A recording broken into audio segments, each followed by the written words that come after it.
कहानी के शुरू में हमें एक फैमिली दिखाई जाती है जिनके 3 बच्चे हैं। उनकी सबसे बड़ी बेटी का नाम है वायलट। वायलट एक इन्वर्टर भी है। वो अपने टाइम के अंदर हर चीज़ को इन्वेंट करती रहती है। उसके पास जो भी चीज़ होती है वो अपने बाल बांधती है और इन चीज़ों को इस्तेमाल करके एक नई चीज़ बना लेती है।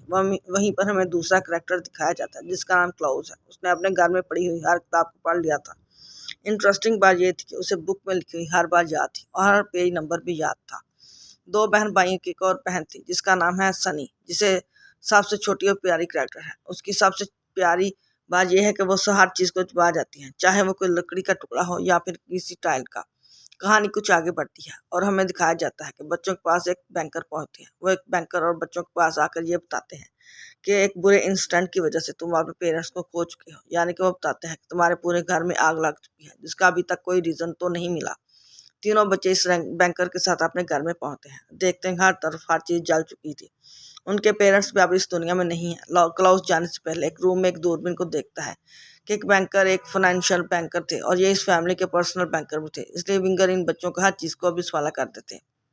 अब ये बैंकर बच्चों के गार्डियन के पास लेकर जाते हैं, इस फैमिली के सबसे नज़दीकी थे। जब ये बच्चे गाड़ी में से उतरते हैं, ये एक बहुत ही प्यारे घर को देखते हैं। ये बच्चे समझते हैं कि हम एक बहुत ही अच्छी और जगह पर आ गए हैं, लेकिन ये उनकी पहली और आखिरी गलती थी। जब बच्चे मुड़कर दूसरी तरफ देखते हैं तो वह एक डरावने से घर को देखते हैं जो कि एक जंगल में था। दरवाज़ा खुलते ही हमें इन बच्चों के फर्स्ट गार्डियन को दिखाया जाता है। ये गार्डियन बहुत ज़्यादा लालची था। उन्हें बच्चे नहीं चाहिए थे, उन्हें सिर्फ बच्चों का पैसा चाहिए था। वो इसलिए जल्दी से इस बैंकर को वो यहाँ से भेज देते हैं। फिर हम देखते हैं घर बहुत ज़्यादा डरावना था। हर तरफ जाले ही जाले थे, ईंटें टूट चुकी थी और हर तरफ बहुत ज़्यादा डरावना सीन था। इस घर के अंदर एक सीक्रेट रूम भी था जहाँ पर वो गार्डियन बच्चों को जाने के लिए मना कर देता है। गार्डियन का नाम था काउंट एलिफ। बच्चों के आते ही काउंट एलिफ इनको काम की लिस्ट थमा देते हैं। इस लिस्ट में घर का सारा काम लिखा हुआ था, जैसा कि घर की सफाई, खाना बनाना, बर्तन धोना, सब कुछ इस पर लिखा हुआ था। कुछ देर बाद काउंट ओलिफ के कुछ दोस्त वहां पर आ जाते हैं। यहाँ पर हमें दिखाया जाता है काउंट ओलिफ एक ड्रामा मास्टर भी था। उसके दोस्त बहुत ज़्यादा बुरे और काफ़ी खौफनाक दिखाई देते हैं। काउंट ओलिफ बच्चों को बोलता है कि 8 बजे से पहले पहले मुझे डिनर चाहिए, और उसके बाद वो अपने दोस्तों के साथ ड्रामा प्रैक्टिस शुरू कर देता है। उसके ड्रामा प्रैक्टिस इतनी ज़्यादा बोरिंग थी कि उसके सभी दोस्त वहाँ पर सो जाते हैं। दूसरी तरफ बच्चे जब किचन में जाते हैं तो उनको वहाँ पर चूहे और मरे हुए कुछ कीड़ों मकोड़ों के सिवा कुछ भी नहीं मिलता। काफ़ी मुश्किलात की वजह से वो बच्चे फिर भी कुछ ना कुछ बना पास्ता रेडी कर लेते हैं। ज़्यादा काम करने के बावजूद भी इन बच्चों को वो डांटता है और उन ऊपर चलाता है और कहता है कि तुम्हें तो बहुत बुरी सज़ा मिलनी चाहिए, और वो क्लाउस को मारता भी है। बच्चों के साथ पहले ही बहुत बुरा हो चुका था और वो अपने पेरेंट्स को खो चुके थे। काउंट डोलन बच्चों के साथ बहुत ज़्यादा बदतमीजी कर रहा था। वह तीनों बच्चों में सबसे बड़ी थी और वो कहती है कि जहाँ पर हम रह रहे हैं वही हमारा घर है। वह अपने बालों को बांधती है और एक छोटा सा एक्सपेरिमेंट करती है। वह वहाँ पर एक छोटा सा हिट तैयार करती है जिसमें वो बच्चे बैठे थे और उनके पेरेंट्स की एक पिक्चर भी थी जिसके ऊपर रोशनी डालने से वो टेंट के ऊपर दिखाई दे रहे थे। अगले दिन काउंट डोलिफ बहुत ज़्यादा बच्चों के साथ कोर्ट में जाता है और वहाँ पर जाकर ये साबित कर देता है कि वो उनका लीगल गार्डियन है। बच्चों का लीगल गार्डियन बनते ही बच्चों को मारने का सोचता है। वो सिर्फ ये सोच रहा था कि बच्चों को मारने के बाद सारी प्रॉपर्टी उसको मिल जाएगी, इसलिए वो बच्चों को एक रेलवे ट्रैक पर छोड़ देता है कार को लॉक करके। अब जब बच्चों को ये बात पता चलती है कि यहाँ पर ट्रेन आने वाली है तो तभी वायलट जल्दी से बैंकर को कॉल करती है।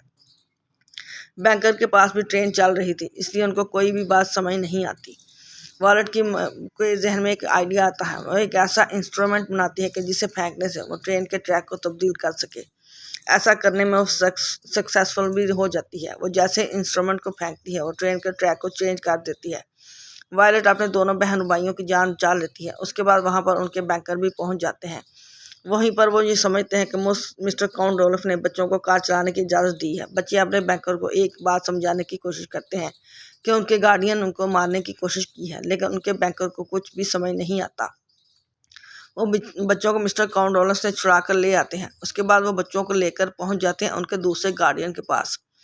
दूसरे गार्डियन को बहुत अच्छे इंसान थे। वो डॉक्टर थे और उनको जानवर पालने का बहुत ज़्यादा शौक़ था। उनके घर में बहुत ज़्यादा सांप और मुख्तलिफ़ किस्म के जानवर थे।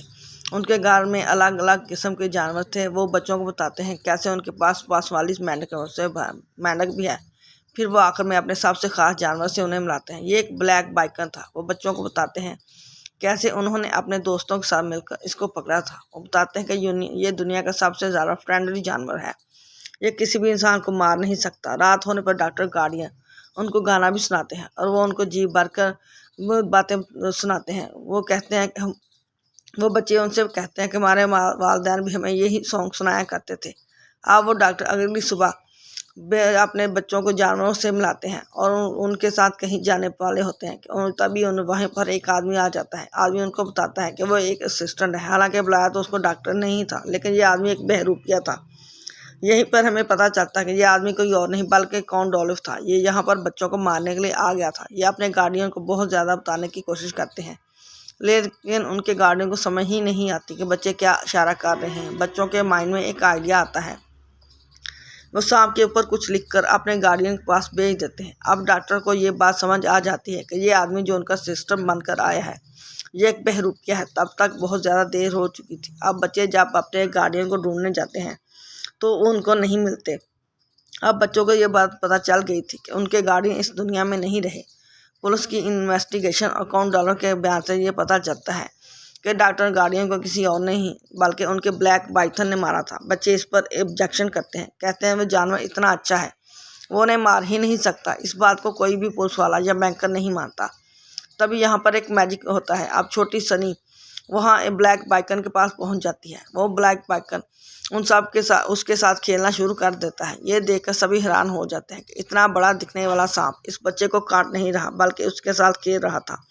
वहीं पर पुलिस वालों को और बैंकर को ये बात पता चल जाती है कि ये आदमी काउंट डोलिफ है। जब वो उसको पकड़ने वाले थे इससे पहले ही वो वहाँ से भाग जाता है। बच्चों का दूसरा गार्डियन भी मर चुका था। अब बैंकर के पास जो बच्चों की तीसरी गार्डियन थी वो थी एक लेडी। अगर बच्चों को ऐसी जगह पर ले जाते हैं, वहाँ पर वो घर पानी के ऊपर बना हुआ था। अब इस घर में से एक लेडी निकलती है। ये बच्चों की तीसरी गार्डियन थी। बच्चों को देखते ही उनकी फैमिली के बारे में पूछती है।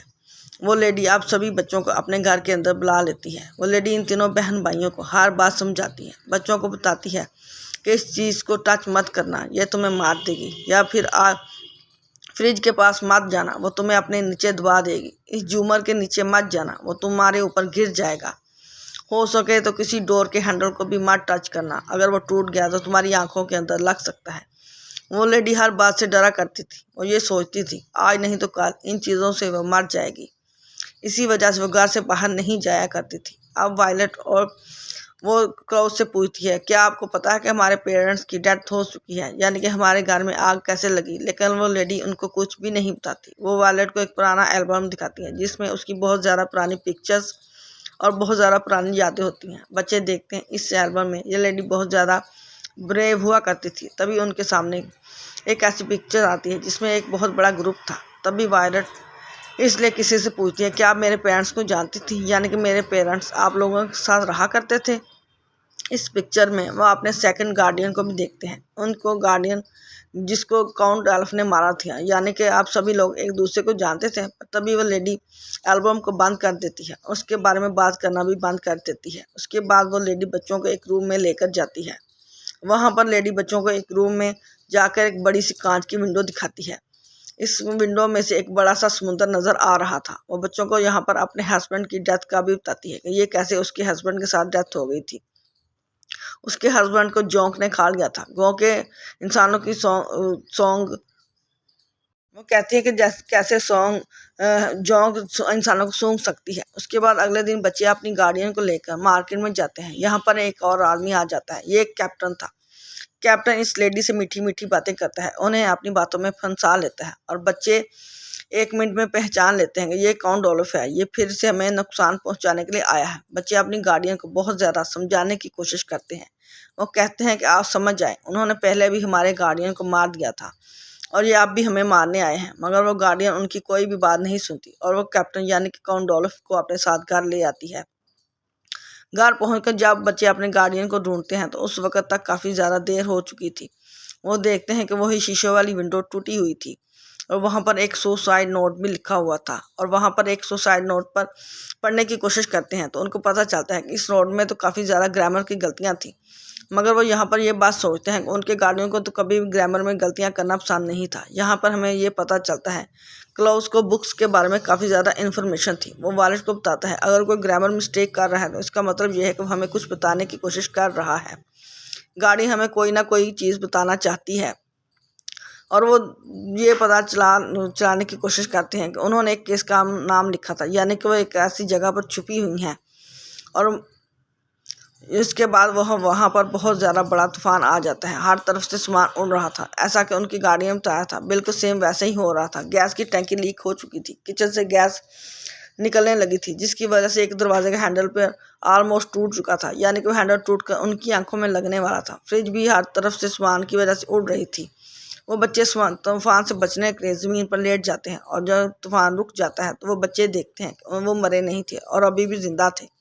वो देखते हैं कि उनका घर 2 पार्ट्स में डिवाइड हो गया था। वो सिर्फ एक लकड़ी के टुकड़े पर खड़े हुए हैं। इस खौफनाक चीज़ों का सामना करने के बावजूद वो अभी तक हारे नहीं थे। अब वो एक भारी सी चीज़ को उठाकर इस लकड़ी पर मारते हैं ताकि वो एक लकड़ी का टुकड़ा जोड़कर दूसरी तरफ जा सके। वो कूद कर ज़मीन पर पहुंच जाए। वहाँ पर एक वो बोर्ड में बैठते हैं और इस जगह पर जाने लगते हैं जहाँ पर उनकी गार्डियन अभी भी जिंदा थी। इस गुफा में पहुँचने के बाद अपनी गार्डियन को आवाज़ें देने लगते हैं, जिसके बाद उनकी गार्डियन उनके पास आ जाती है। वो उसे बच्चे अपनी गाड़ी से पूछते हैं कि उनके आपके साथ क्या हुआ था। वो बच्चों को बताती हैं कि वो बहुत बड़ा जल्लाद था, उसने ज़बरदस्ती मुझसे वो नोट लिखवाया था। बच्चे अपनी गार्डियन को कहते हैं हम यहाँ पर आपको लेने आए हैं। पहले तो उनकी गाड़ी उनको मना कर देती है, लेकिन फिर वो बच्चों के साथ जाने के लिए तैयार हो जाती है।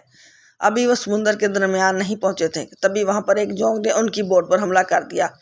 वहीं पर बोट में पानी में सभी तरफ से जोंकें उनकी बोट के अंदर आने लगी। तभी उन्हें अपनी तरफ एक बोट आती हुई दिखाई दी। तब इस बोट से हेल्प लेने के लिए वो जोर जोर से चलाने लगे। वो बोट किसी और के नहीं बल्कि काउंट डोल्फिन थी। फिर से बच्चों के पास पहुंच गया था। वो उनकी गाड़ियों का हाथ पकड़ता है, कहता है कि मैं तुम्हें छोड़ दूंगा। काउंट डोल्फिन उनकी गाड़ियों को पानी के अंदर ही छोड़ देता है, यानी कि काउंट डोल्फिन ने उनके तीसरे गार्डियन को भी मार दिया था। मगर तभी वहां पर बैंकर और पुलिस वाले भी पहुंच जाते हैं। अब यहाँ पर दोनों बहन भाई फिर से पुलिस वालों को बताने की कोशिश करते हैं कि काउंट डोल्फिन ने कितने ज़्यादा लोगों को मार दिया है और अब वो हमारी जान के पीछे पड़ा हुआ है। लेकिन वो बहन बिल्कुल भी बच्चों की बात नहीं सुनते और ना ही उनकी बात मानते हैं। अब यहाँ पर काउंट डोल्फिन उन सबको अपने ड्रामा के लिए इनवाइट करता है। बच्चों को यहाँ पर समझ नहीं आ रही थी आखिर ये क्या करना चाहता है, पर तभी क्लाउस को पता चलता है कि ये एक बुक की वजह से ऐसा कर रहा है। क्लाउस अपनी बहन को बताता है अगर हम दोनों की शादी अलग अलग हो जाती है तो हम दोनों अपनी प्रॉपर्टी के लिए निकल नहीं रहेंगे। तभी उन्हें ये बात समझ आती है कि काउंट डोल्फिन एक प्लानिंग कर रहा है, क्योंकि वो चाहता है कि वो वालिद से शादी कर ले और जैसे ही वो वालिद से शादी करेगा तो उसकी सारी प्रॉपर्टी उसके नाम हो जाएगी। वायलेट उससे शादी करने के लिए मना कर देती है और कहती है कि कोई भी तुम्हारे इस ड्रामा पर यकीन नहीं करेगा। वो कहती है कि जब तक शादी एक लीगल तरीके से ना हो, वो उसको कोई भी अच्छे से नहीं मानता, तब तक शादी नहीं होती। काउंट डोल्फिन इसको कहते हैं ये बात तो मैंने पहले ही से सोच रखी थी, इसलिए मेरी नेबर यहाँ पर मुझे हेल्प करने के लिए आने वाली है। उसको तो यही लगेगा वो एक ड्रामा का हिस्सा है। यहाँ पर वायलेट बिल्कुल काउंट डोल्फिन को मना कर देती है कि मैं ऐसा बिल्कुल भी नहीं करने वाली। पर तभी यहाँ पर काउंट डोल्फिन एक बुरी हरकत करता है। उसकी सबसे छोटी बहन सनी को पकड़ लेता है और घर के सबसे ऊपर वाली मंजिल पर बांध दिया था। कहता है अगर तुमने मुझसे शादी से मना किया तो मैं तुम्हारी बहन को इतनी ऊंची बिल्डिंग से नीचे फेंक दूंगा। अब मजबूरन वायलेट को वहाँ हाँ करना पड़ती है और यहाँ पर स्टार्ट हो जाता है काउंट डोल्फिन का ड्रामा। मगर अब भी क्लाउस ने उन्हें हार नहीं मानी थी। वो ये सोच रहा था अगर वायलेट इस सिचुएशन में होती तो क्या करती। क्लाउस अब अपनी बहन को बचाने के लिए बिल्डिंग के ऊपर चढ़ना शुरू कर देता है और दूसरी तरफ ड्रामा भी चल रहा था। यहाँ पर शादी का सीन चल रहा था। अभी ये लग रहा था ये सिर्फ एक ड्रामा है। अब क्लाउस रोम में पहुंच चुका था जहाँ पर काउंट डोल्फिन ने उनको जाने से मना किया था। क्लास के हाथ में एक पेपर था जो उसको अपनी लेडी गार्डियन के घर से मिला था। पेपर के ऊपर एक आंख बनी हुई थी जो कि बिल्कुल सेम कॉलेज के रूम में बनी हुई आंख थी। इधर क्लाउस अपनी छोटी बहन को भी बचा लेता है। दूसरी तरफ ड्रामा भी खत्म होने वाला था। वायलेट अब मेरी सर्टिफिकेट पर साइन कर रही थी, पर तभी दूसरी तरफ क्लाउस को भी ये बात समझ आ गई थी कि ये जो आंख के ऊपर सूरज की रोशनी पड़ रही है ये किसी भी चीज़ को जला सकती है। अब क्लाउस यहाँ पर सिर्फ और सिर्फ सूर्य की रोशनी का वेट कर रहा था कि जैसे ही सूर्य की रोशनी बढ़ेगी अब वो सर्टिफिकेट जला देगा।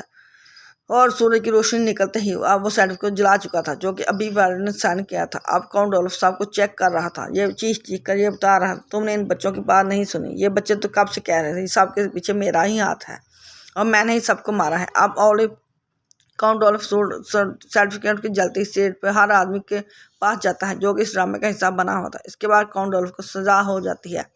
अब काउंडोल्फ को रियल सजा से पहले जज उसे वही सजा देता है जो इन बच्चों ने अब तक उनसे बर्दाश्त किया था, यानी कि काउंडोल्फ को सबसे पहले एक ट्रेन की पटरी पर बांध दिया जाता है, जो फिर उसे जोंक से भरी हुई एक बोर्ड के नीचे भी छोड़ दिया जाता है। उसके साथ ही उसके बाद सबसे सांपों से भरे हुए जगह पर रखा जाता है। दूसरी तरफ बैंकर के पास अभी भी बच्चे थे जिनका अभी तक ना तो कोई गार्डियन था, ना ही कोई ऐसा इंसान जो उनका ख्याल रख सके। बैंकर चाहता था कि वो इन बच्चों को लेकर बैंकर उनके घर के पास चला जाता है, जो कि घर पूरी तरह से जल चुका था और बर्बाद हो गया था। जब बच्चे अपने घर में पहुंच जाते हैं तो वहां पर उनको एक लेटर मिलता है जो कि उनके पेरेंट्स ने लिखा था। लेटर आने में काफ़ी ज़्यादा देर हो चुकी, लेकिन इस लेटर के आने से पहले ये घर पूरी तरह से जल चुका था और उनके पेरेंट्स की भी डेथ हो गई थी। वायलेट और ग्लास वो लेटर पढ़ते हैं और उसके साथ यहाँ पर सीरीज का एंड हो जाता है।